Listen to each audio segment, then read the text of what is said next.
Je vous remercie. Donc, nous avons abordé beaucoup de sujets et nous allons débattre sur un qui nous tient à cœur. Et je dois dire que c'est sous l'impulsion de plusieurs des intervenants que j'ai créé cette table ronde qui était à l'origine intégrée dans d'autres. Mais l'importance de la prévention est majeure et bon, je vais déflorer quelque chose, mais c'est un peu comme ce que j'ai dit hier sur l'assurance dépendance. On y pense quand on a 70 ans.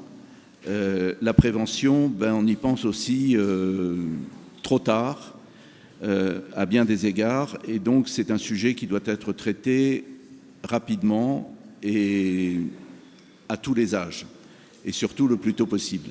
Donc, Titouan Levard va animer à nouveau cette table ronde. Je vous remercie. Merci beaucoup. Moi, je ne vais pas me représenter, du coup, on va aller droit au but. On aborde aujourd'hui un sujet aussi tout à fait passionnant parce qu'il va mêler à la fois les politiques publiques, les responsabilités individuelles, l'action institutionnelle et notamment des caisses de retraite. Et justement, c'est cette limite floue aussi entre ces responsabilités qu'on va essayer d'aborder, d'éclaircir auprès de l'Assemblée.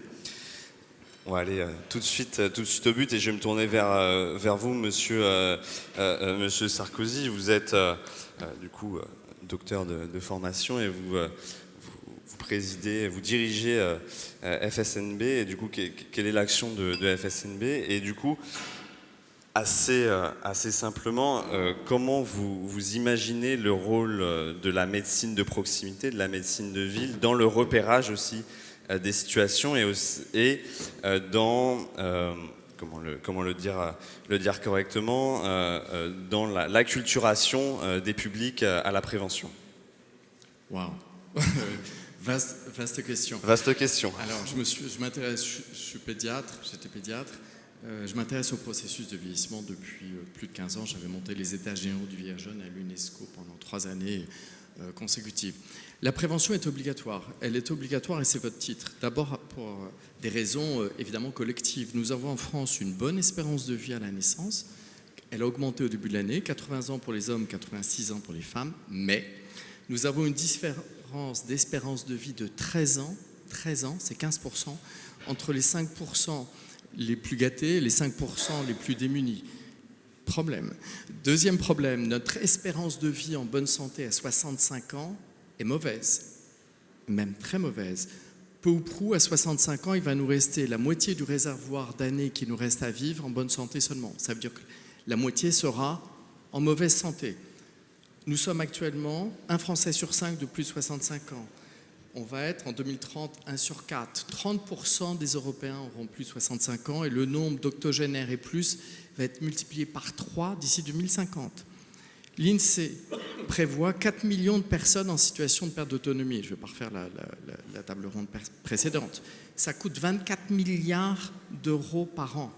Il faudrait, si on ne change pas les courbes, si on n'améliore pas l'espérance de vie en bonne santé des Français, multiplier par 2 le rythme d'ouverture des EHPAD. On n'en a pas parlé d'ailleurs tout à l'heure. En tout cas, j'ai peut-être loupé ça. On va dans le mur en klaxonnant. Ça, c'est sur la partie collective. Maintenant, est-on condamné à perdre notre autonomie? Non.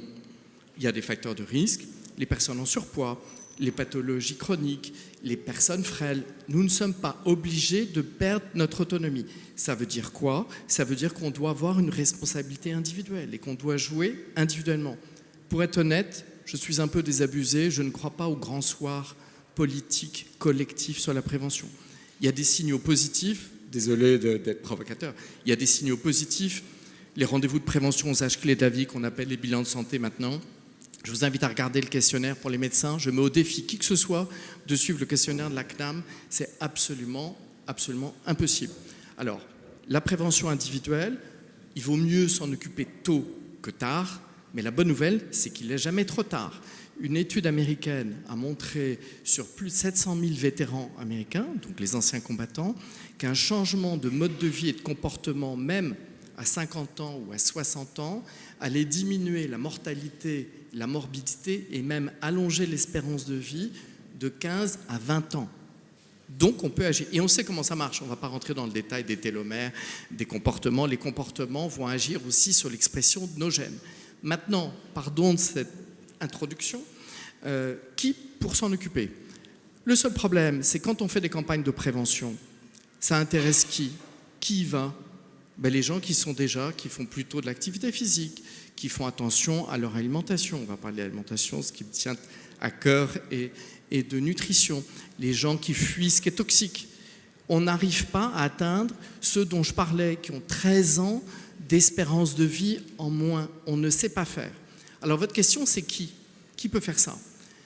Est-ce la médecine de proximité? Oui, il faut aller sur le terrain. Vous avez parlé dans la table ronde précédente d'aller vers. Je ne vais pas revenir sur ce concept qui est un peu flou et sur lequel il faudra aller dans beaucoup plus de détails. Est-ce que je crois que le médecin est l'acteur de la prévention? Je suis médecin, hein. Je suis un tas de pédiatre. Non. Regardez déjà ce qui se passe. La priorité des Français est l'accès aux soins. On n'y arrive pas. Il y a des délais, on en parlera sûrement beaucoup mieux que moi, il y a des délais d'accès, y compris en Île-de-France, parfois de 3 jours pour aller chez le médecin généraliste. Plus de 50% des médecins généralistes, je crois, en Île-de-France, ont plus de 60 ans. Certaines ne prennent plus de patients. Vous croyez qu'en plus, il faut faire de la prévention? Et pour les raisons que je vous ai évoquées plus tôt, il faut du temps pour expliquer pourquoi, comment ça marche, qu'est-ce qu'on peut faire. Et puis en plus, on a une prévention qui est punitive, comme l'écologie. L'écologie punitive, ça ne marchera jamais. La prévention punitive qui dit faites pas ci, faites pas ça, allez courir un marathon, c'est pas comme ça que ça marche.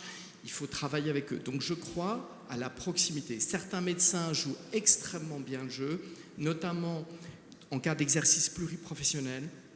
Il faut saluer les programmes de prévention mis en place dans les maisons de santé pluriprofessionnelles ou dans certaines communautés de territoire, ce qu'on appelle les CPTS. Mais ça marche pourquoi? Parce qu'ils peuvent jouer en pluriprofessionnel. Alors, je suis médecin, j'étais interne de Paris, mais je suis aussi membre de l'Académie nationale de pharmacie. Donc je crois que le pharmacien est l'acteur de santé de proximité. On y va sans rendez-vous, on peut poser les questions, on va chez son pharmacien, y compris pour des questions d'hygiène, des questions de santé sexuelle. Je suis sûr que mon ami Michel en parlera extrêmement bien. C'est un point très important. Il est expert, et je suis sûr, il est expert dans le domaine. Donc je crois en ce travail-là. Il y a un projet de l'OMS qui est très intéressant, qui est basé sur ce qu'a recommandé Toulouse, qui est le projet ICOP, qui permet de repérer les personnes en situation de perte d'autonomie. Il y a des startups françaises, je peux citer Alogia, qui a mis en place tout un système pour repérer les personnes fragiles. Rivilcare.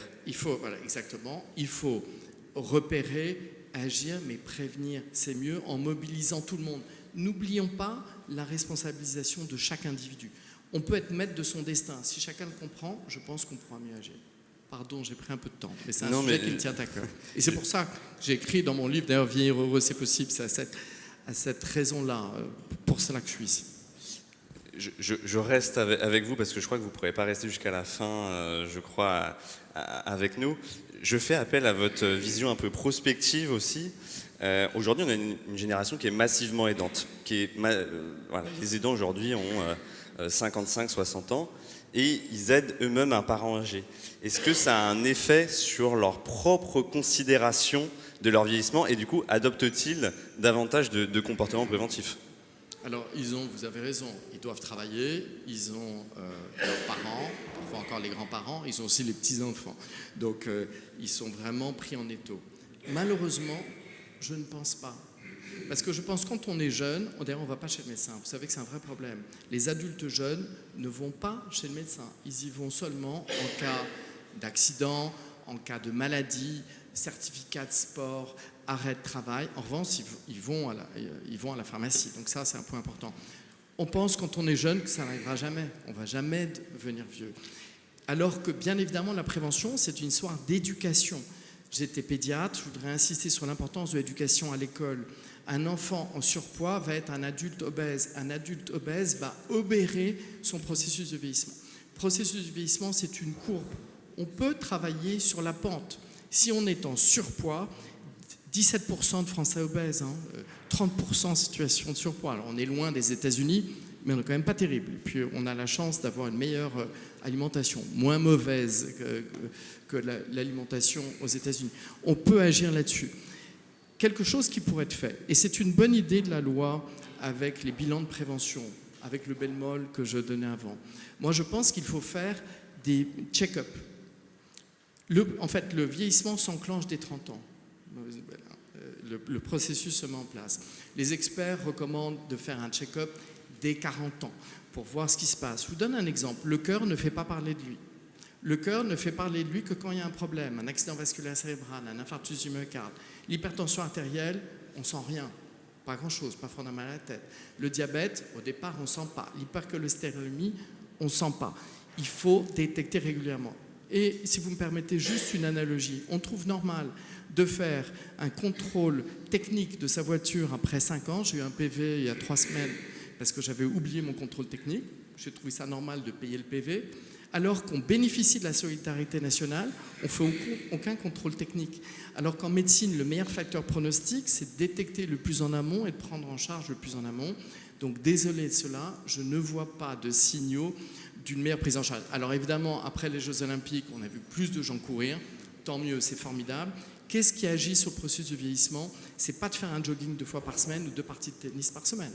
C'est une activité physique quotidienne et soutenue.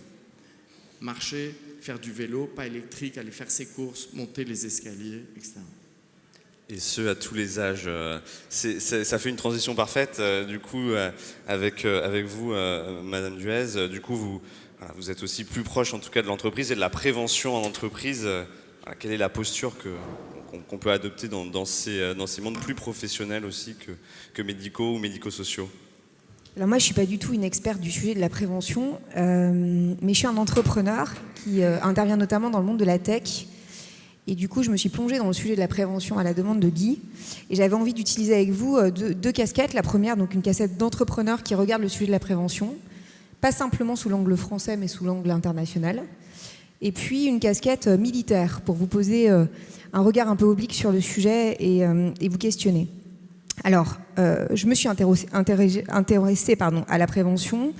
Qu'est-ce que j'ai vu? J'ai vu par exemple la start-up en Angleterre qui s'appelle Zoé, qui fait du conseil alimentaire sur mesure, avec toute une série de tests de sang et de sel réalisés à la maison. C'est un énorme carton sur TikTok. C'est la mode du microbiote. Ça coûte 299 livres sterling. Il y a 1,5 million de followers sur Insta. J'ai vu en France la clinique Zoe, donc qui offre une expérience de check-up la plus aboutie apparemment. Ça coûte quand même la bagatelle de 7 200 € pour 2 check-up, non remboursés par la Sécu, évidemment. J'ai vu au Canada la start-up Prenovo, plébiscitée par Kim Kardashian, extraordinaire, qui propose des IRM complets à partir de 2 500 $. C'est moins cher pour la start-up Ezra à New York City, où c'est 1 350 $ pour un IRM d'entrée de gamme. J'ai vu également la Remedy Place.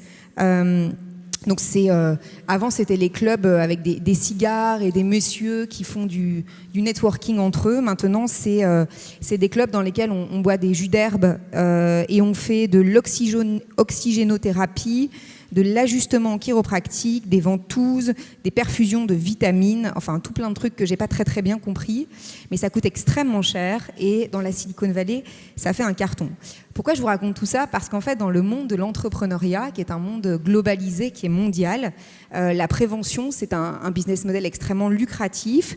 Ça vient finalement de 3 tendances très fortes et très complémentaires. La première, c'est ce qu'on appelle le qualified self. Ça veut dire la santé en temps réel que je manage, que je monitore, la mesure de soi, ce qui est une tendance sociétale en plein boom dans un monde de plus en plus autocentré. La deuxième tendance forte, c'est le transhumanisme, sur laquelle je reviendrai. Donc l'idée de faire reculer la mort à tout prix.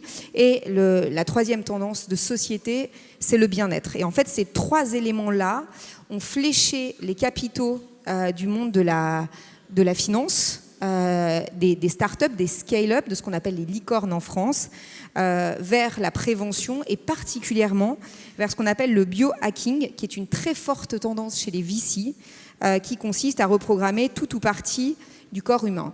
Alors, en termes économiques, qu'est-ce que ça donne? Et puis après, je vous dirai ce que j'en pense, je me le permettrai. En termes économiques, la santé numérique en 2022, c'est 33 milliards de dollars. On projette 650 milliards de dollars en 2025, en 3 ans.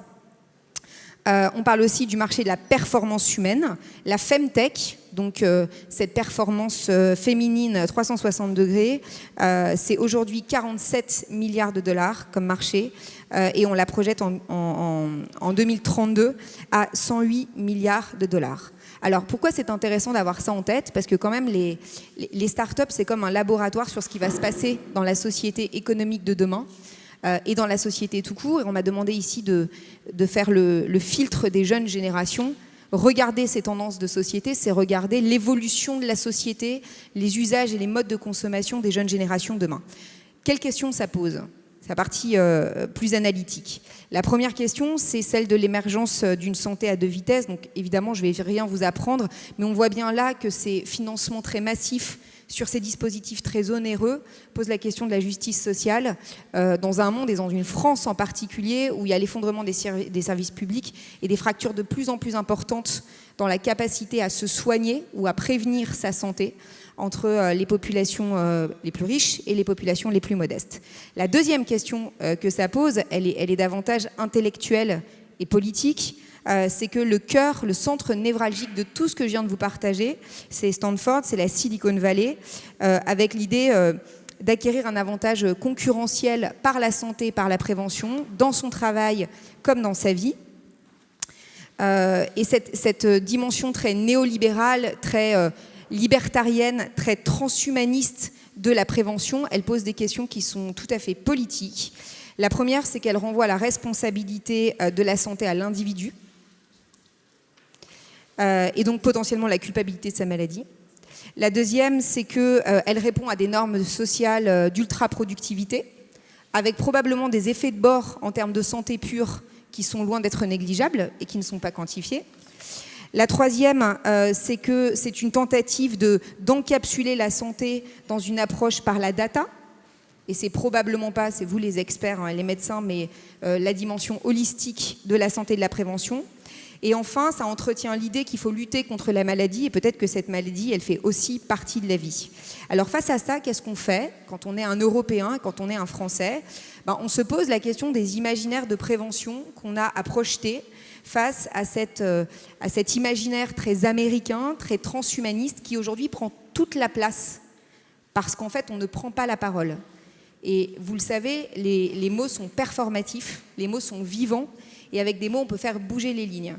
J'ai interrogé en amont de cette prise de parole une amie qui est docteur en neurosciences, qui est docteur en médecine, qui a mon âge, et je lui ai posé la question, c'est quoi la prévention? Alors elle m'a parlé, par rapport à tous les mots que je viens de vous évoquer, elle m'a parlé d'envie, de plaisir, de joie, de lien social, d'optimisme et de sexe. Et je me suis dit qu'en fait, si c'était ça, le discours autour de la prévention, si c'était ça, la dimension plus européenne ou plus française d'incitation au fait de prendre soin de soi et de nous, probablement qu'on aurait un regard porté sur ce sujet très différent et on prendrait une place laissée vacante dans laquelle aujourd'hui on est inondé par ces imaginaires qui, en tout cas, moi, à titre strictement personnel, ne m'invitent pas à prendre soin de ma santé avec des anneaux aux doigts, des boucles d'oreilles connectées, etc. Je pense également que sur les sujets français et européens, adossés à ces nouveaux récits, à ces nouvelles manières de promouvoir la santé et la prévention, il y a probablement plus que pour les anciens et puis les tech addicts, une place à faire pour la jeune population d'aujourd'hui. Et par jeune, j'entends les très jeunes, j'entends l'enfance. Hier, je vous partageais le fait que la France est 28e sur 35 pays riches en termes de compétences psychosociales chez les petits, et que dedans, il y a l'aptitude au bien-être tout au long de la vie. Et qu'on est très, très, très en retard. Et donc, si on se dit, 1, qu'on n'a pas investi les mots, 2, qu'on n'a pas investi l'enfance, ça veut dire que peut-être, il y a un espace pour inventer d'autres récits sur la prévention. Et dernier point, ça sera une conclusion, je voulais porter ma casquette plus militaire. Je suis officier de réserve pour la Marine nationale, très proche des problématiques de l'OTAN. Et alors sachez qu'au niveau militaire, la prévention devient un énorme sujet.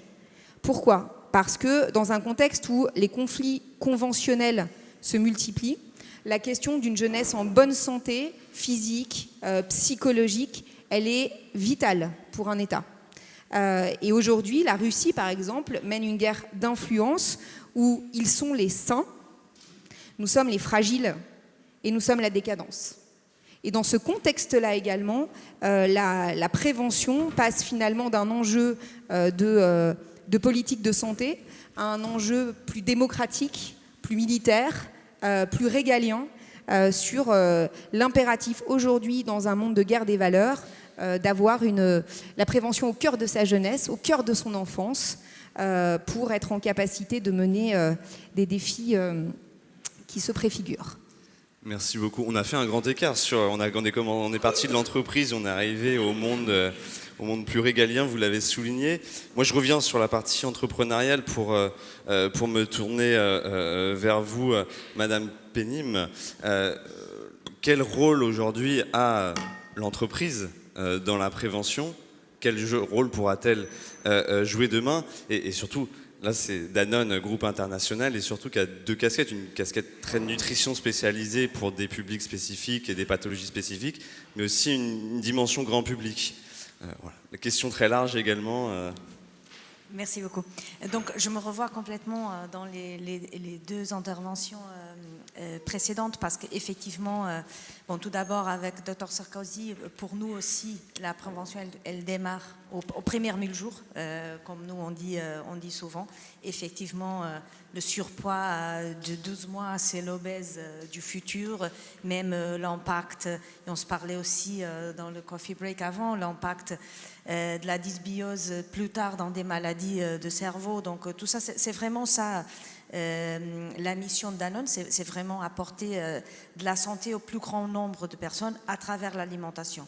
Et cette alimentation, dépendant des stages de vie, elle est plus commune. C'est de l'alimentation de supermarché, une alimentation saine et des habitudes aussi d'une vie quotidienne. Mais que dans des moments clés de la vie, c'est effectivement une alimentation plus spécialisée. Soit dans les bébés, pour l'impact que ça va avoir dans le futur, soit dans les personnes âgées ou dans les personnes atteintes de maladies comme le cancer. C'est aussi une nutrition spécialisée parce que les besoins, ils sont différents. J'aime bien la provocation que vous avez fait avant, de prendre la santé dans ses mains ou de laisser la santé un petit peu dans les habitudes et dans la réalité de la santé publique, disons. Je pense que ce n'est pas ni l'une ni l'autre. Je pense qu'effectivement, c'est une conjonction des deux choses.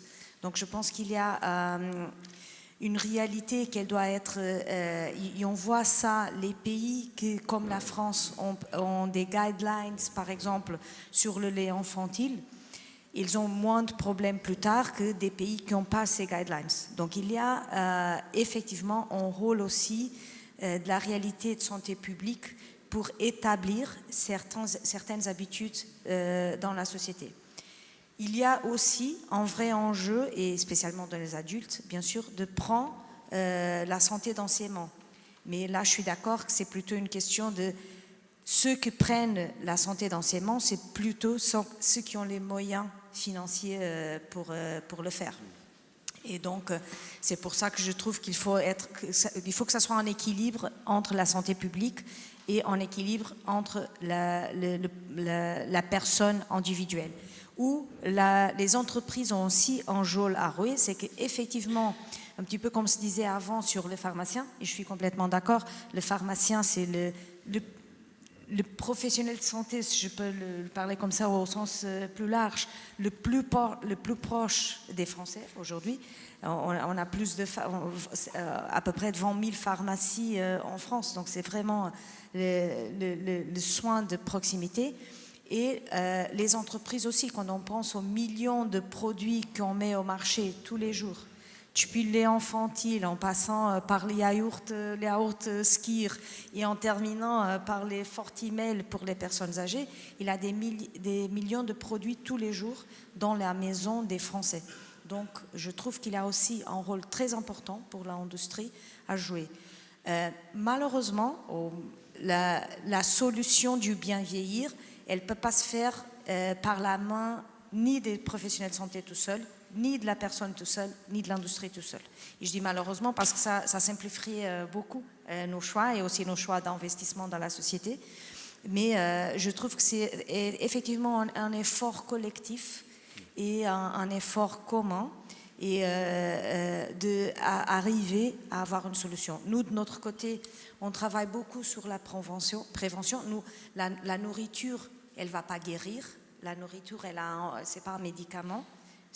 La nutrition, c'est plutôt, elle aura un impact dans les habitudes futures. Et donc, nous, on se met de la main, des organisations comme ici, on se met de la main, par exemple, de Ciel Bleu pour un projet qu'on vient de démarrer en pilote dans 2 régions de la France, précisément pour le bien vieillir. Donc, on fait un pilote où on met le rôle de la nutrition, de la socialisation et de l'effort physique. Et ça s'est inspiré d'un projet que nous avons fait en Hollande, aussi en démarrant par une petite région. Et aujourd'hui, c'est un plan national où c'était prouvé qu'effectivement, la socialisation, la nourriture et l'exercice physique ensemble ont amélioré la qualité de vie des personnes. Et donc, on démarre maintenant, c'est last trimestre, on démarre en France aussi, en pilote pareil. Et c'est là que je trouve que l'industrie a aussi un rôle à jouer. Donc on n'est pas là que pour vendre les produits, on est là vraiment pour impacter. On dit souvent, chez la nutrition spécialisée de Danone, on dit souvent on sert la vie. Et c'est ça, honnêtement, sans vouloir être trop philosophique, c'est ça la raison pourquoi j'y vais travailler tous les jours. J'ai l'impression que je sers la vie, que j'ai un impact, plutôt que de mettre des produits au rayon. Et donc la responsabilité d'une entreprise, elle ne se fait pas au rayon, elle se fait depuis la prévention et dans les bons moments de la vie et dans les mauvais moments de la vie aussi. Merci beaucoup. La transition est toute trouvée sur un terme que vous avez évoqué, c'est l'équilibre. Monsieur Simès, j'ai l'impression que vous incarnez cet équilibre finalement entre responsabilisation individuelle. C'est l'image que je pense qu'on a tous, l'action aussi institutionnelle, l'action de l'entreprise dans des solutions de bien-être également. Voilà, quelle vision vous portez justement et en réaction aussi à ce qui a été dit juste avant? Alors vous m'avez fait peur quand vous m'avez parlé d'équilibre parce que je croyais qu'il fallait que je parle de sexe à la suite de la truc. Là, je voyais pas trop le thème. Écoutez, la prévention. Alors je vais peut-être vous parler en tant qu'ambassadeur santé de Paris 2024 parce que j'ai eu l'honneur d'être mandaté par Tony Estanguet pour depuis. J'ai été je suis administrateur du COJO et de Paris 2024 et depuis 7 ans maintenant, en tant qu'ambassadeur santé, j'étais chargé de représenter un collectif qui s'appelle Pour une France en forme, qui recouvre tous les plus grands spécialistes du sport santé en France, pour faire passer 2 messages, le message de la lutte contre la sédentarité et le message contre l'inactivité physique. Alors ce sont 2 notions qui sont différentes. La sédentarité, c'est ce que vous êtes en train de faire, nous écouter assis. C'est le nombre d'heures que vous passez assis tous les jours. À partir de 6-7 heures, c'est pas bon du tout, hein, pour les courbes et pour l'espérance de vie en bonne santé dont on parlait tout à l'heure. Calculez, vous verrez que ça va très très vite. L'inactivité physique, c'est quand on ne fait pas ce que François disait tout à l'heure, c'est-à-dire l'activité physique quotidienne, les 30 minutes d'activité physique quotidienne recommandées par l'Organisation mondiale de la santé, tous les jours, 5 jours par semaine au minimum. Si vous ne faites pas ça, vous êtes à la fois sédentaire et inactif et vous cumulez les facteurs de risque pour avoir une espérance de vie en bonne santé catastrophique et une espérance de vie tout court pas terrible non plus. Donc pendant 7 ans, j'ai représenté ce collectif et j'ai fait passer le message, pas tout seul, mais j'ai fait passer le message auprès des Français sur l'importance de la prévention par l'activité physique. Alors ça n'est qu'un exemple et on a beaucoup parlé des jeunes depuis le début de cette table ronde. On avait un slogan, nous, c'est jeunesse sédentaire, vieillesse grabataire. Alors ça marque, il faut toujours des punchlines en matière de communication, mais ça veut tout dire. Et pour vous dire la catastrophe que nous vivons aujourd'hui en France, l'OMS a fait une étude sur 146 pays dans le monde sur l'activité physique des enfants et des adolescents. Nous sommes 119e. On n'est pas vraiment un pays en voie de développement, on est un des pays les plus riches de la planète, 119e en matière d'activité physique des enfants et des adolescents, et les profs d'éducation physique en 6e disent qu'ils font de la psychomotricité plus que de la véritable éducation physique. C'est un exemple de ce que la prévention devrait faire. Alors une prévention à titre individuel, les enfants devraient faire plus de sport dans leur famille, dans les écoles, l'institution aussi, parce que grâce aux Jeux Olympiques, on a mis en place les 30 minutes d'activité physique quotidienne à l'école. Une petite anecdote pour vous montrer que tout n'est pas simple. Alors, pour ceux qui ont fréquenté les ministères, on sait que le ministère de l'Éducation nationale, qu'on appelle de façon un peu familière le mammouth, n'est pas très facile à bouger. Ces 30 minutes, on a réussi, grâce à Emmanuel Macron, à quasiment les généraliser. Mais je me souviens d'une amie dont la fille était dans une école primaire et le directeur de l'école avait arrêté ces 30 minutes d'activité physique quotidienne parce que ça se passait sous ses fenêtres et que ça l'empêchait de bosser.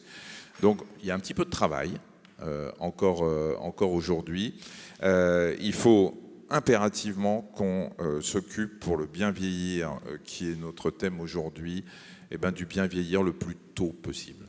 Et si on s'occupe aujourd'hui des jeunes qui sont en surpoids, qui font du diabète de type 2. Alors, je pense qu'il n'y a pas que des médecins dans la salle, mais c'est une chose, moi, qui m'a énormément marqué. Le diabète de type 2, François connaît, puisqu'il est pédiatre. Le diabète de type 2, c'est un diabète qui est dit non insulinodépendant. C'est la différence avec le 1, qui, lui, est lié à une maladie génétique, qui fait que le pancréas ne sécrète pas cette fameuse insuline. Le diabète de type 2, quand j'ai commencé mes études, je pense qu'on les a commencées en même temps, François, c'était pas au XVIIIe siècle, hein, non, c'était juste un peu après. Quand on a commencé nos études et quand on a fait nos études de médecine, le diabète de type 2 concernait les hommes de la soixantaine avec du ventre. D'abord, on appelait ça le diabète de type gras, le diabète de la maturité. Jamais on ne voyait ça chez les enfants, jamais. Et bien maintenant, il y a du diabète de type 2 chez les gamins. Ça veut dire que ces gamins font des maladies de vieux aujourd'hui. Et donc la prévention qui doit encore une fois être individuelle, les familles doivent être concernées, elle doit être institutionnelle, elle doit être, je pense, alors je vais employer un gros mot, mais je crois qu'il y a des moments où il faut rendre obligatoire la prévention. Il faut la rendre obligatoire. On est dans une société dans laquelle les fake news sont plus écoutés que la parole scientifique. Les réseaux sociaux, les gourous marseillais qui s'expriment dans les médias parce qu'ils font de l'audience et qui font un mal terrible. Comment ? Non, mais t'as bien fait, je serais pas venu. Alors, puis il vaut mieux qu'on se croise pas. Très franchement, après tout ce que je dis sur lui depuis des années. Mais voilà, tout ça fait beaucoup de mal à la prévention parce qu'il y a les antivax, parce qu'il y a les complotistes. Donc voilà, il y a des moments, on a imposé les 11 vaccins obligatoires pour les enfants. Il y a un moment, il va falloir se poser la question, et alors là, il faut s'attendre à se faire démolir partout, les réseaux sociaux et tout, parce qu'on est accusé de liberticide dès qu'on ouvre la bouche aujourd'hui. Il y a un moment, il faut dire que la santé publique doit imposer des choses dans le comportement des gens et que ces 30 minutes d'activité physique quotidienne pour les enfants, qui ne sont qu'un exemple, elles doivent être imposées dans les écoles. Et si le directeur de l'école estime que ça fait trop de bruit sous sa fenêtre, il est viré de l'école. Il y a un moment, il va falloir qu'on se décide à imposer des choses, sinon la prévention n'avancera pas. Merci beaucoup. Alors, avant qu'on parle de... Mais je peux parler de sexe après, si vous voulez. Si vous voulez. Avant qu'on parle de prévention institutionnelle et de sexe, donc, j'aimerais à nouveau me tourner vers vous, Monsieur Simès, pour compléter un petit peu ma question.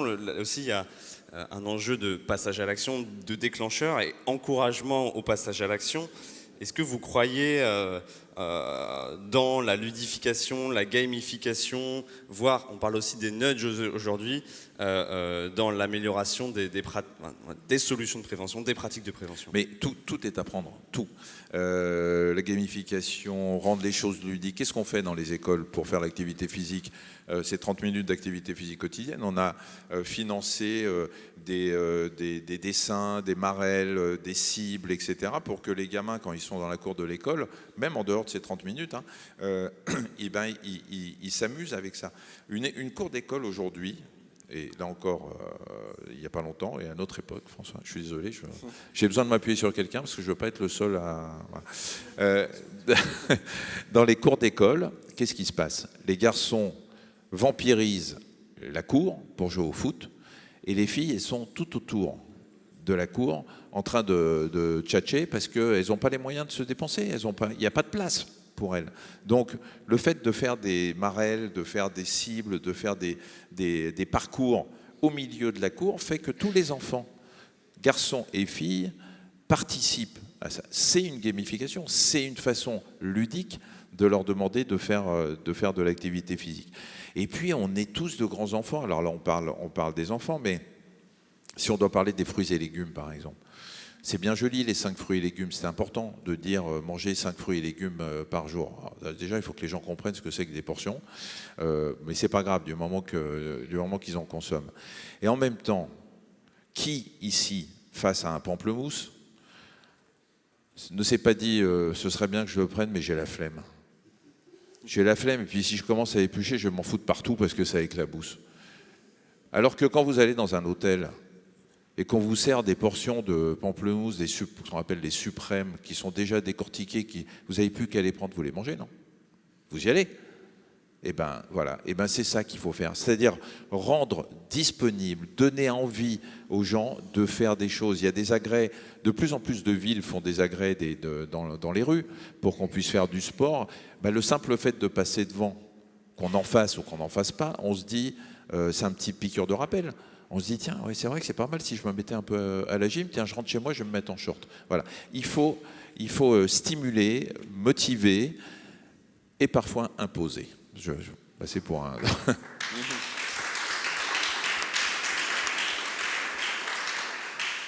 Merci beaucoup. Ben, les transitions sont faciles avec nos autres intervenants. Justement, on a parlé de la prévention institutionnelle, le rôle des pouvoirs publics, même s'ils ne suffisent pas, je l'ai bien noté, M. Sarkozy, ont une action, ont un rôle, et notamment les caisses de retraite, alors les CARSAT, la CNAV, l'assurance retraite, et également la GIR-CARCO, dont je vois des représentants dans la salle qui sont là. Et dont la question, enfin la réponse de Monsieur Boublil va intéresser. Je peux réagir Ah bien sûr, bien sûr. Parce que Michel Simès. Je prends le micro pour réagir à vos réactions. Oui. Non, parce que on va être en retard. Je suis désolé parce que après si je reparle après, ça va sauter. Moi, je suis d'accord avec Michel Simès sur un certain nombre de choses, mais pas surtout sur la prévention. La prévention, ça marche, et ça a marché. Et ça, je pense qu'il faut le dire parce que ça donne envie d'en faire plus. Par exemple, vous êtes plus jeune que moi. Moi, je me souviens, peut-être aussi, du moment où on fumait dans les trains et dans les avions. Comment on est arrivé à arrêter de fumer? Par le droit. Moi, il se trouve que j'ai fait la prévention depuis très longtemps. J'ai été responsable d'un organisme qui s'occupait de campagne de prévention dans les années 80. J'ai fait une campagne qui restait célèbre, ça va, travers, bonjour, dégâts. Et je me rendais compte qu'en faisant des campagnes d'intérêt général, c'était bien, parce qu'on montre un signal national, mais on n'allait pas assez loin. Et pour que la prévention marche, il faut plein d'actions. Il faut le dire. Cette campagne a marché parce qu'il y avait 400 spots. Comme je disais tout à l'heure, il y avait un slogan qui était malin et qui disait des choses d'évidence, qui disait en mode publicitaire des choses d'évidence. Mais je me rendais compte qu'il fallait d'autres choses derrière. Sur le tabac, je fais plein de campagnes sur le tabac, mais ça a marché pourquoi? Parce qu'il y a des lois, tout simplement, ce que tu disais. Quand on a interdit de fumer dans son de truc, on a arrêté de fumer. Moi, je prends l'exemple tout le temps, quand j'étais jeune, quand on était gêné par la fumée, on sortait. Maintenant, on sort pour fumer. Dire à des jeunes qu'on fumait dans les trains, dans les avions... Donc, je veux dire, il faut dire qu'on a fait des progrès. On n'est pas encore assez loin, mais on a fait des progrès pour donner aux gens envie d'aller plus loin. Sur l'alcool, il suffit de regarder aujourd'hui, une campagne ne suffit absolument. Moi, je disais déjà à l'époque, une campagne c'est bien, mais ça ne suffit pas. C'est les habitudes qui changent. On voit bien, à table aujourd'hui, on ne vendait pas de vin au verre quand on était jeune. Et dans le milieu mutualiste, si vous voulez, pas la mutualité, les repas mutualistes, c'est assez solide. Non, c'est beaucoup plus léger. Donc, ça évolue et il faut aller plus loin. On disait, tout à l'heure, on parlait des vaccins. Moi, ce qui me scandalise, c'est qu'on arrive à passer à l'idée qu'il faut rendre les vaccins obligatoires chez les soignants. Et quand on dit ça, on se fait tuer. Moi, j'essaie de le faire dans le milieu mutualiste, quand j'étais directeur général de la mutualité française, imposer que dans tous les établissements mutualistes, tous les soignants sont vaccinés, au moins contre la grippe à l'époque. Mais les directeurs de centre m'étaient fous, joueurs des grèves. C'est quand même assez dingue de penser, on l'a vu au moment du Covid, mais même avant, même contre la grippe. Et ce qui est choquant, c'est qu'on voit que le niveau de vaccination diminue selon les professions. Les médecins sont un peu bien vaccinés, les infirmiers un peu moins bien. Et on voit bien qu'il y a un problème de fond. On le disait tout à l'heure, François disait tout à l'heure, le problème d'arriver à toucher des populations que tu n'arrives pas à toucher. Moi, mes gros problèmes, c'est ça. C'est les inégalités par la prévention. Pour prendre un exemple par rapport à ce que tu disais sur l'obésité, moi, j'ai une image qui me plaît beaucoup, c'est que au début du XXe siècle, les riches étaient gros, les pauvres étaient maigres. À la fin, c'était l'inverse. Les riches sont maigres et les pauvres sont gros. Donc on voit bien la difficulté d'aller plus loin. Mais je pense qu'il faut que tout le monde se batte là-dessus. Donc c'est pour ça que moi, je ne dis pas que la prévention, on n'en fait pas, on n'en fait pas assez. J'ai eu la même expérience que toi à l'Éducation nationale. J'avais signé un accord avec le Comité français d'éducation pour la santé et le ministère de l'Éducation nationale pour faire la prévention des écoles de façon extrêmement structurée, imposée par le cabinet du ministre de l'époque, qui est le Chevènement. Le gouvernement a changé. Avant même que le nouveau ministre prenne ses fonctions, l'administration a arrêté le programme parce que ça ne leur plaisait pas du tout. Il ne veut pas qu'on les emmerde, en gros. Donc, moi, je suis tout à fait d'accord, il faut en faire de plus en plus. Toi, tu en as fait beaucoup grâce à la télé, et c'est très important d'alerter grâce à la télé sur le vaccin. Il y a beaucoup. Et je crois que c'est un effort quotidien, permanent, et que ce n'est pas si compliqué que ça si on y met les moyens, mais il faut tous les moyens. Le prix, on serait bien sur le tabac, le prix du paquet, ben ça joue. C'est dégueulasse, mais ça joue. Mais voilà ce que je voulais ajouter par rapport à toi, dans ton sens. Donc tu es d'accord avec moi en fait? Oui. Non, j'ai eu peur que tu ne sois pas d'accord. Non, je suis d'accord avec toi, mais je ne veux pas qu'on dise qu'on ne fait pas du tout. Qu'on fait rien. Non, voilà. Bien sûr. Il suffit de regarder. Il y a un truc qui est très marrant. Regardez les films de Claude Sauté. Un film de Claude Sauté, tout le monde fume. Tout le monde. Ouais. Et même beaucoup de débats. Et on voit bien que cette génération, tout le monde fumait. Mais juste un mot sur ce que tu viens de dire, très rapide. La prévention, alors on en parle au niveau grand public, avec tout ce qu'on a dit. Mais l'exemple que tu as donné sur la vaccination contre la grippe pour les soignants, elle n'est pas obligatoire. Aujourd'hui, elle est recommandée. Mais moi, j'étais dingue quand je travaillais à l'hôpital, de voir des médecins, des confrères qui ne se vaccinaient pas contre la grippe et qui donc, par définition, quand on est médecin, on a face à soi des gens qui sont malades, qui sont donc immunitairement fragiles et que simplement en leur parlant, je suis capable de leur transmettre le virus de la grippe sans savoir que je suis grippé parce que je suis en pleine incubation, mais que je vais leur refiler et que peut-être que lui va mourir parce que la grippe chez quelqu'un qui est immunitairement fragile peut l'entraîner à mourir. Et ce qu'on ne doit pas aujourd'hui, moi si j'étais ministre de la Santé demain, ce que je ne me souhaite pas, j'imposerais la vaccination anti-grippe à tous ceux qui soignent des gens dans un établissement hospitalier. C'est un vrai enjeu du coup pour soi, mais aussi pour les autres. J'aimerais qu'on entende Monsieur Boublil, et j'ai bien noté que le débat était riche. Monsieur Boublil, du coup, vous êtes économiste, ancien haut fonctionnaire. Est-ce que vous pouvez nous donner un éclairage sur l'effet, les bénéfices, finalement le retour sur l'investissement des politiques de prévention institutionnelle des dernières années, et pourquoi pas s'il y en a qui sont dans les cartons du futur? Merci beaucoup. C'est une donnée essentielle puisque quand on regarde l'évolution des systèmes sociaux, la croissance, l'allongement de la durée de vie et l'augmentation du déficit de la sécurité sociale sont absolument alignés l'un sur l'autre.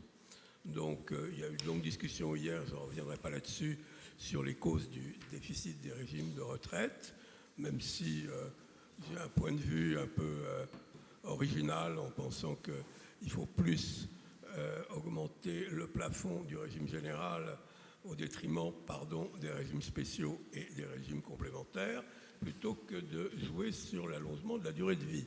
Mais ce n'est pas le point essentiel.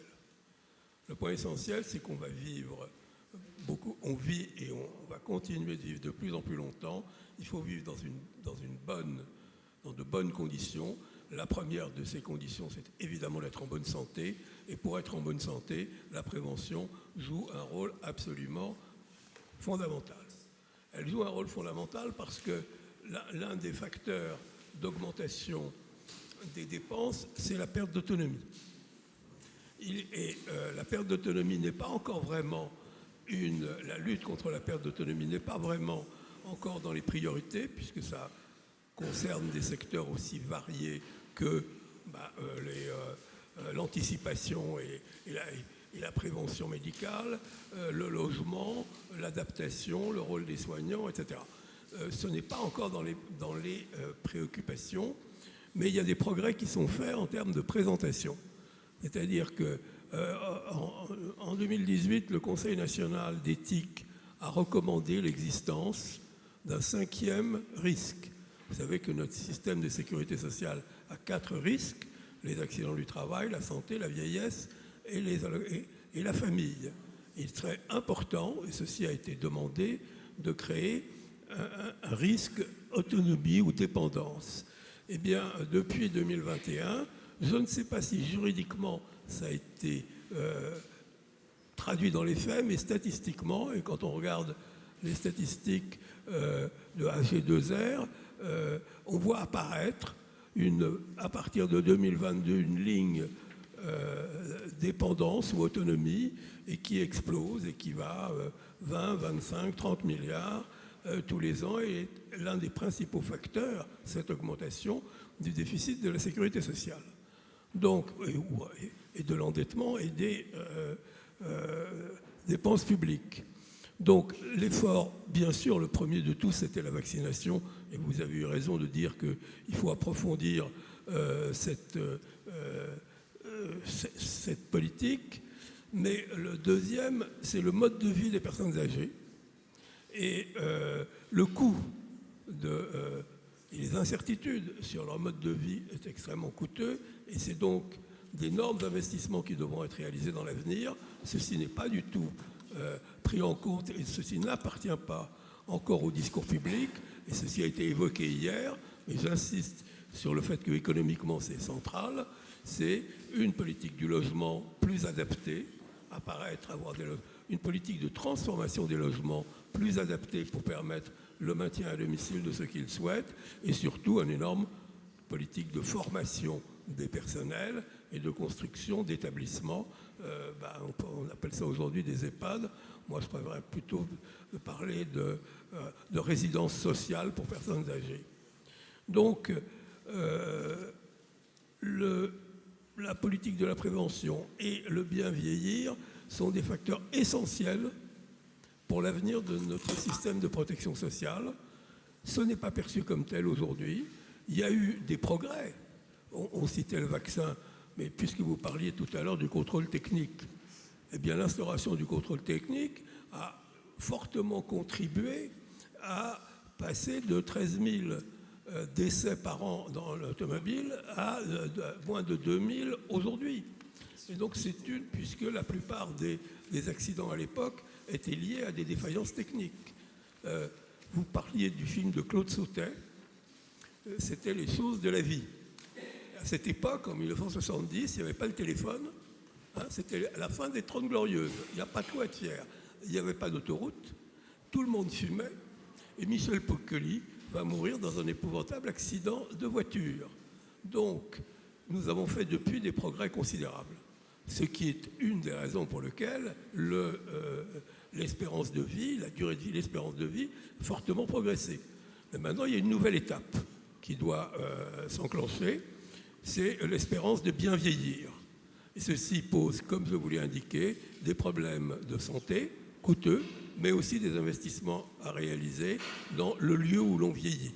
Donc je ne me parlerai pas plus longtemps, mais je suis prêt à répondre à vos questions. Merci beaucoup. Et on va dire dans le monde de la protection sociale au sens large, vous avez évoqué l'Agirc Arrco, le rôle des instituts de retraite complémentaires. Je voudrais maintenant me tourner vers le docteur Cohen-Solal pour évoquer une autre responsabilité, en tout cas couverte par les acteurs de la protection sociale, alors notamment de mutualistes en l'occurrence. Quel est leur rôle sur la prévention? Et désolé de ne pas pouvoir éluder aussi cette question d'actualité, mais on voit que notamment la consultation va à 30 € chez le médecin généraliste, avec 2 € en plus qui vont être remboursés par la complémentaire santé. Ça va avoir un effet financier sur l'équilibre en tout cas des groupes de protection sociale et notamment sur le risque couvert dans la complémentaire santé. Est-ce qu'il n'y a pas un risque aussi derrière que on s'attribue encore plus, on se tourne encore plus vers du curatif que des actions de prévention du fait de cette pression financière? J'espère que ma question n'était pas trop longue. Non, mais je vais commencer par la deuxième, parce que je me souviens plus. À mon âge, ça passe. Il n'y a pas seulement ça. D'une part, la consultation chez le médecin va augmenter de façon importante. Deuxièmement, il est annoncé, là, quasiment officiellement, que le taux de remboursement de la consultation chez le médecin va baisser par la Sécu. C'est-à-dire que la Sécu remboursait 70% de la médecine de ville, elle n'a plus que remboursé que 60%. Donc les complémentaires vont rembourser 40%. Ce qui va faire qu'automatiquement, leur cotisation va augmenter. Parce que les complémentaires, ces organismes privés, à but lucratif ou à but non lucratif, les mutuelles à but non lucratif, les groupes de protection sociale à but non lucratif, mais les assurances classiques à but lucratif, et elles doivent obligatoirement avoir un équilibre.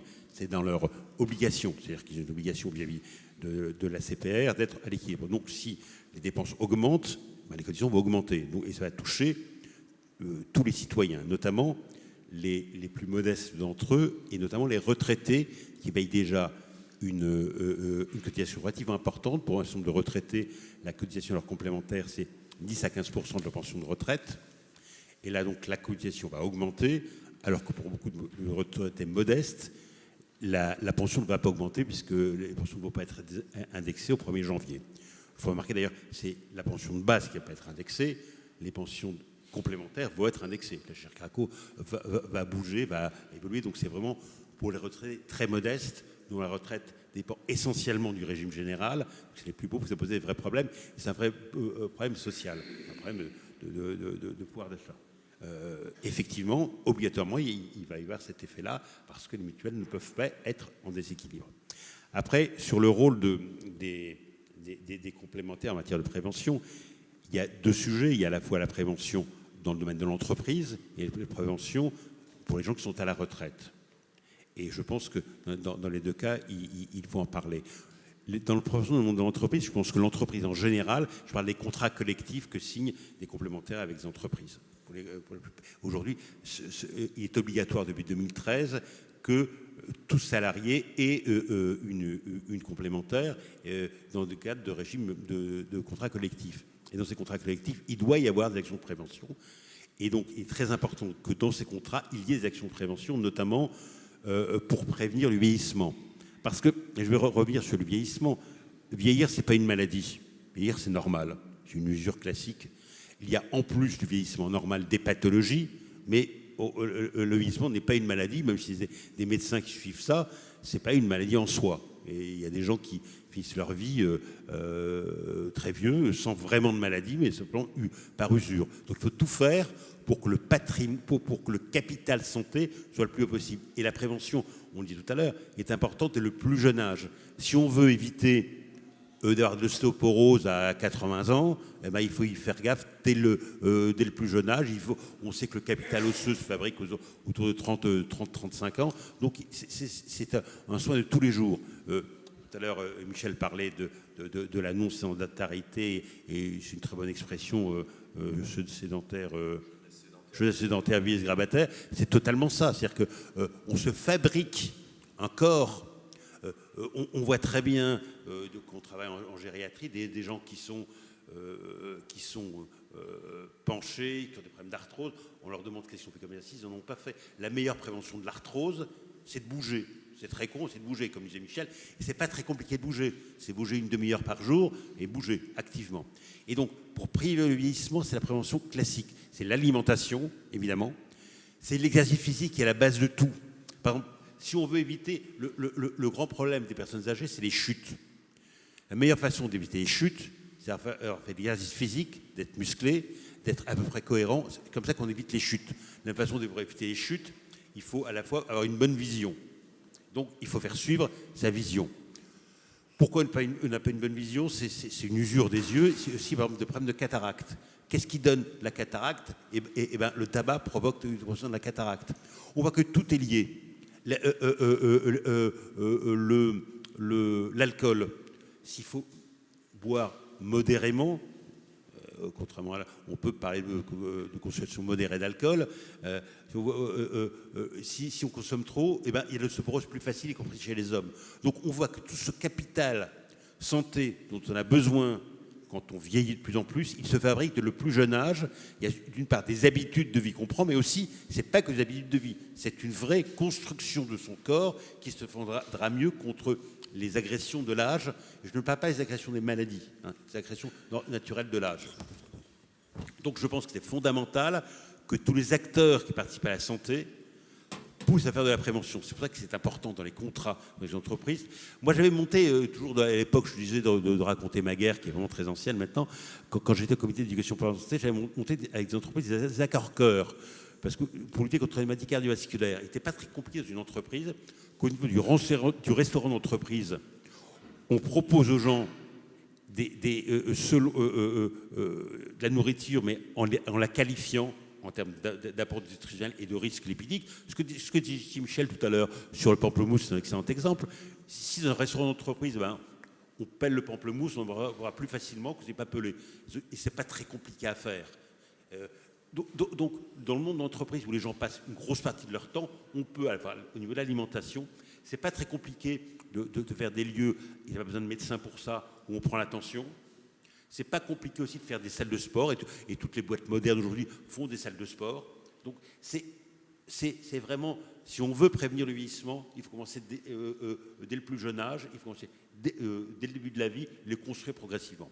Après, sur la prévention, il y a un problème de fond qu'on n'a pas abordé, c'est qu'il y a ce qu'on parle de la prévention générale, après, et c'est ce sujet majeur pour l'avenir, c'est la prévention ciblée.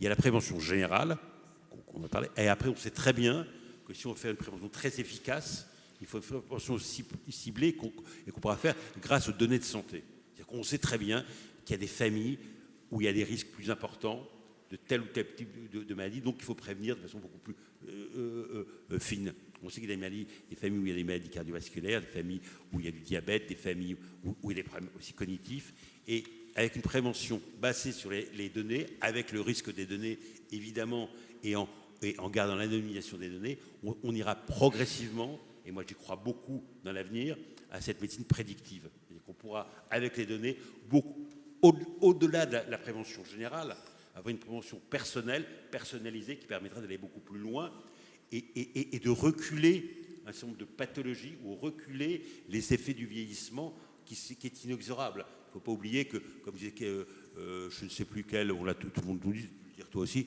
que la vie est une maladie sexuellement transmissible et toujours mortelle. C'est une expression un peu, mais c'est vraiment ça. Moi j'ai un souvenir comme ça, jeune médecin, je dégraisse un peu, mais jeune médecin, installé là, dans le 14e, j'ai soigné un monsieur d'une centaine d'années. Monsieur dans un quartier bourgeois du 6e, 14e, il me recevait dans sa veste, il lisait Le Figaro le matin, Le Monde le soir, il était sourd parfaitement bien, et puis un jour, il avait 101 ans ou 102 ans, un jour il est mort. C'était dans les années 80. Et sa famille a voulu le mettre en justice en disant « je ne comprends pas, vous venez le voir tous les 3 mois », et il est mort. Et expliquer à une famille que c'était l'évolution normale de la vie, alors je suis arrivé à leur expliquer, mais j'ai mis du temps quand même. Et il faut aussi, c'est aussi dans la réflexion qu'on doit faire, c'est faire accepter aussi l'évolution de la vie. Je finis sur une chose, excusez-moi, que j'ai oublié de dire tout à l'heure sur la prévention du vieillissement qui semble fondamental, c'est les relations sociales. Un des gros problèmes du vieillissement, et notamment quand on parle à la retraite, c'est casser les relations sociales. Le travail a plein de défauts, mais c'est aussi un lieu de socialisation. Et quand on le quitte, beaucoup de gens sont perdus. Il faut arriver à créer des lieux de socialisation qu'on retrouve plus facilement en province, d'ailleurs, probablement que dans les grandes villes, dans le monde associatif. Le monde politique l'a fait un moment, le monde syndical l'a fait un moment. Mais je crois que c'est très important. L'isolement, en plus mêlé de problèmes d'audition, de problèmes de vision, crée un énorme problème de vieillissement très compliqué et très difficile. Et c'est très important, et là les mutuelles aussi peuvent le faire au moment de la retraite, de créer des lieux de socialisation qui évitent beaucoup de pertes de relations, pertes cognitives aussi. On sait très bien que la mémoire et même les facultés cognitives s'entraînent. On me demande pourquoi, moi, à 74 ans, je continue encore à travailler, et je dis en rigolant, mais c'est pas complètement faux, c'est pas en prévision du vieillissement. Moi, ce que j'ai, pour préparer la réunion de ce matin, discuter avec vous, je pense que je me suis beaucoup plus excité que si j'étais resté dans mon fauteuil chez moi à lire le journal, simplement. Donc, je vous remercie d'avoir contribué à ma prévention du vieillissement. Pardon ? Je vous donne la parole juste. Monsieur Simès, avant que vous devez vous enfuir, j'ai quand même une question parce que voilà, qui me trotte dans l'esprit. Est-ce que par exemple, quand on commence à avoir des watches, des devices connectés autour du poignet qui comptent le compteur de pas, qui regardent si notre cœur va bien, est-ce que aussi c'est un déclencheur de passage à l'action ? Non, parce qu'en général, quand vous en avez un, c'est que vous êtes déjà passé à l'action avant et que vous voulez vérifier que vous le faites bien. Moi, je ne suis pas fan de tous ces objets connectés. Alors, il y a un truc qui est pas mal, c'est quand même le compteur de pas sur les montres, ou sur les smartphones même, tout simplement, à condition de l'avoir sur soi. Parce qu'en fait, on dit, alors il y en a qui parlent de 10 000 pas, mais ça c'est faux, il faut faire au moins 6 000 pas par jour. Et ces 6 000 pas, si vous ne les avez pas faits, et puis que le soir vous rentrez, vous en êtes à 5 000, bah, vous allez peut-être descendre une station de métro avant, ou une station de bus, ou vous allez faire le tour du pâté de maison et tout, parce que ça va vous énerver de ne pas avoir fait le challenge. Donc ça c'est bien, parce que ça c'est motivant. D'ailleurs, pour une petite anecdote, quand François Hollande était président de la République, j'avais besoin de lui parce que je voulais faire passer le message auprès des Français sur la nécessité de marcher 6 000 pas par jour. J'étais allé le voir à l'Élysée et je lui ai dit, voilà, Monsieur le Président, vous êtes le premier Français. En plus, bon, il avait quand même besoin de marcher un peu. Et je ne lui ai pas dit comme ça. Mais je lui ai dit, voilà, si vous pouviez, elle me dit, qu'est-ce que je peux faire pour vous aider ? Je lui ai dit, bah, vous prenez votre smartphone et puis vous faites, voilà, vous m'aidez à communiquer autour des 6 000 pas par jour. Bon, alors, il y a eu un petit moment de flottement parce qu'il a sorti son smartphone et je pense, c'était un iPhone. Et je pense que même chez Apple, ils l'ont plus. Ils ne l'avaient plus à l'époque. C'était une sorte de prototype de zéro. Il y a un truc, il n'y avait pas d'application dessus. Donc c'était vraiment, et c'était très étonnant quand même, un président de la République qui n'avait pas le dernier iPhone. Donc je lui ai fait acheter un autre iPhone où il pouvait mettre l'application. Et après, il a fait le tour, il a appliqué ce que je lui ai demandé parce qu'il travaillait en faisant le tour du parc de l'Élysée. Et tous ses collaborateurs disaient quel est le con qui a demandé au président de marcher en travaillant. Et donc, il faisait très bien. Bon, ça, c'était pour l'intérêt de cet objet connecté sur les pas. Maintenant, le reste, très franchement, après, je pense qu'il y a beaucoup d'hypocondriaques parmi les gens qui ont des montres connectées pour voir comment ils dorment, comment ils mangent, comment ils font tout. Enfin, si vous êtes toute la journée en train de regarder votre rythme cardiaque, alors que vous êtes en train de bosser devant un ordinateur, si vous voulez, c'est pas passionnant. Voilà, et puis ça ne va pas vous apporter grand-chose.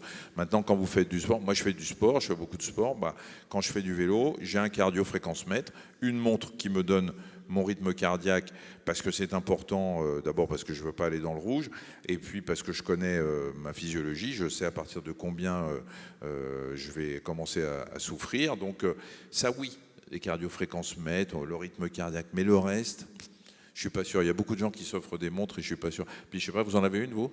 Non, parce qu'il faut déjà passer 8 jours à comprendre sur quel bouton vous appuyez. Hein, moi, j'en ai. Il y a un moment, au bout de 2 jours, j'ai arrêté. Je ne comprenais pas, ça me donnait mal à la tête. Donc voilà.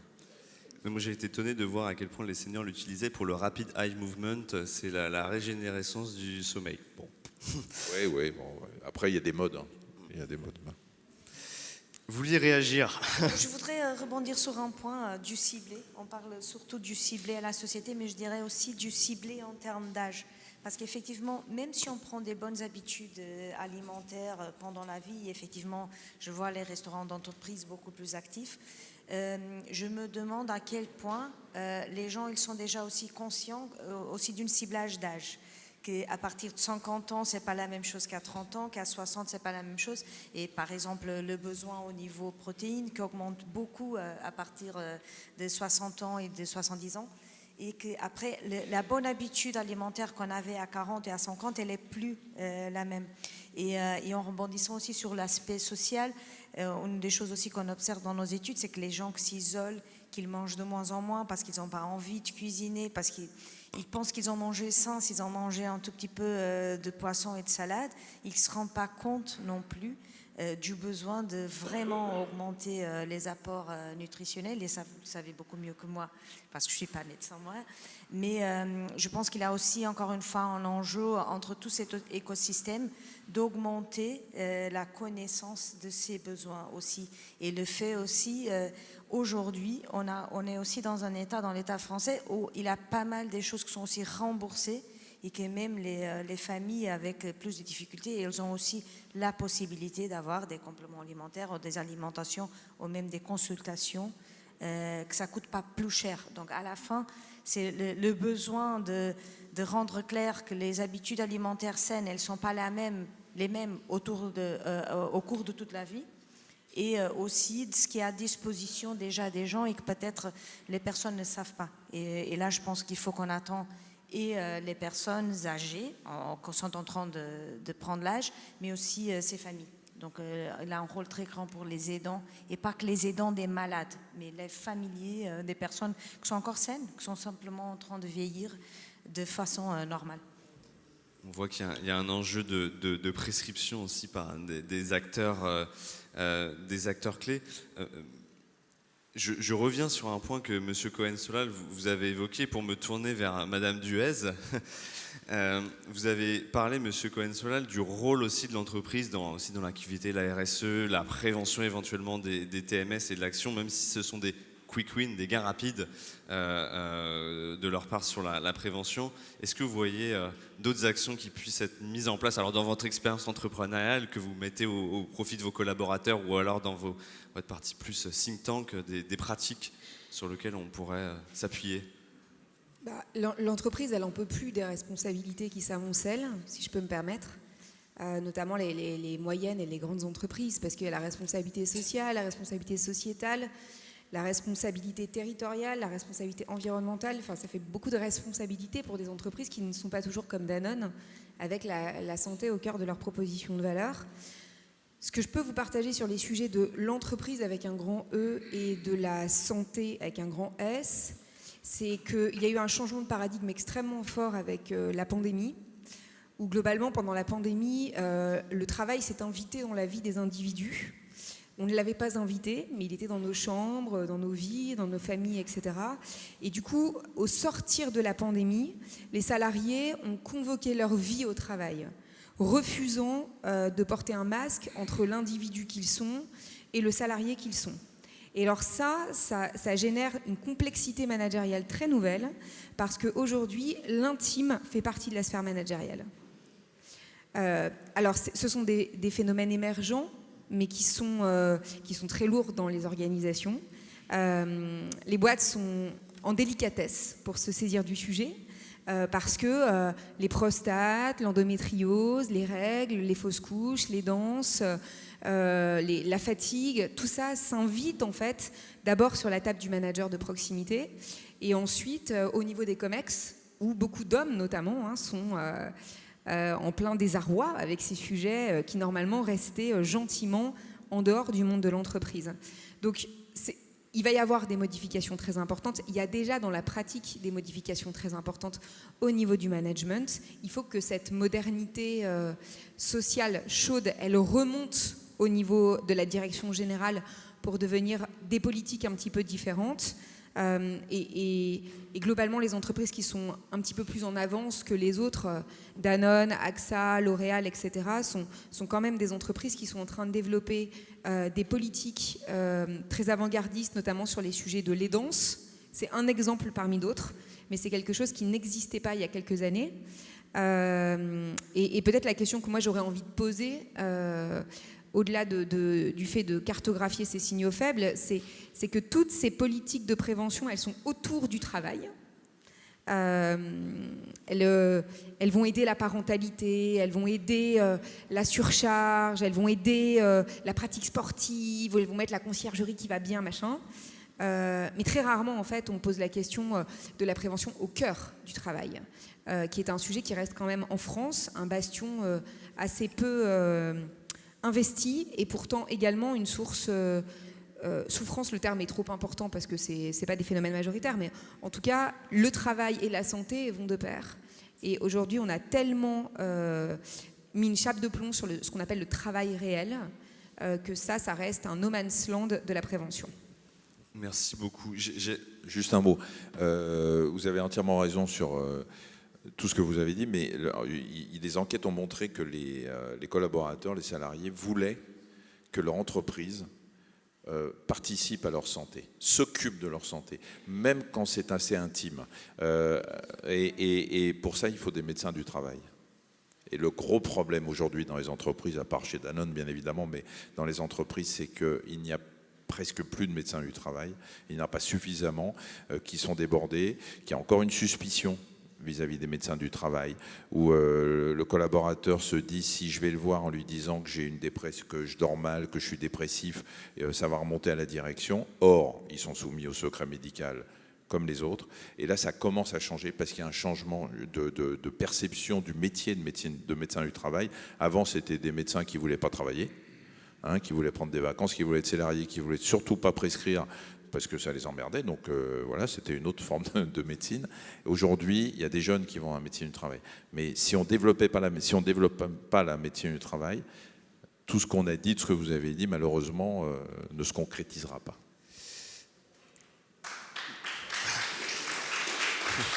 C'est pas fini encore. Monsieur Boublil, à nouveau, j'aimerais me tourner vers vous. Alors, je vais refaire un grand écart et pour savoir si vous êtes d'accord avec ma construction de pensée et ma conjecture que je vais avoir. Mais dans la construction je me place dans le rôle d'une administration centrale. Je souhaite définir une politique de prévention. Comment j'en définis les contours ? Finalement, est-ce que je me dis, si j'investis 1 euro, par exemple, dont on parle des bilans de prévention, ça va faire finalement économiser dans 30 ans 1,02 € par bénéficiaire. Est-ce qu'on réfléchit comme ça quand on construit ces politiques de prévention ? Pas vraiment. Ce qui est le plus important, mais le mot n'est pas du tout à la mode, c'est le long terme. On vit maintenant dans une échéance, je parle pour la France, qui est une échéance quinquennale. On ne parle que de ça. Les forces politiques ne se structurent et ne font des propositions que dans cette optique, alors que le monde change, il vieillit, et la France vieillit encore plus. Et ceci constitue à la fois une bonne nouvelle, puisqu'on vit plus longtemps, mais aussi un formidable défi pour les finances publiques. Or, ce défi, on commence à ne le traiter que par rapport aux problèmes passés, c'est-à-dire les excès de dépenses dans le passé, mais pas du tout par rapport au risque de nouvelles dépenses absolument impossibles à nier, qui sont toutes celles qui sont générées par tout ce que nous venons de dire hier et ce matin. Donc, il va bien falloir que les forces économiques, les entreprises, les associations et peut-être même enfin les partis politiques se prêtent, deviennent conscients de ce nouvel enjeu financier et proposent des solutions. Moi, je reviens parce que le sujet est totalement absent de la vie politique aujourd'hui, qui est celui de la politique du logement, avec d'énormes conséquences pour le bien vieillir. Nous sommes dans un désert intellectuel et je ne peux que m'inquiéter un petit peu et d'appeler tous ceux qui écoutent à poser ces vraies questions qui sont essentielles pour l'avenir du pays. Merci beaucoup. Alors, on aura parlé de tout et je vous remercie tous, chers intervenants. On a parlé de politique publique, on a parlé de rôle de l'entreprise, du rôle individuel. Je pense qu'on a fait un très très bon tour. Je pense qu'on peut largement les applaudir.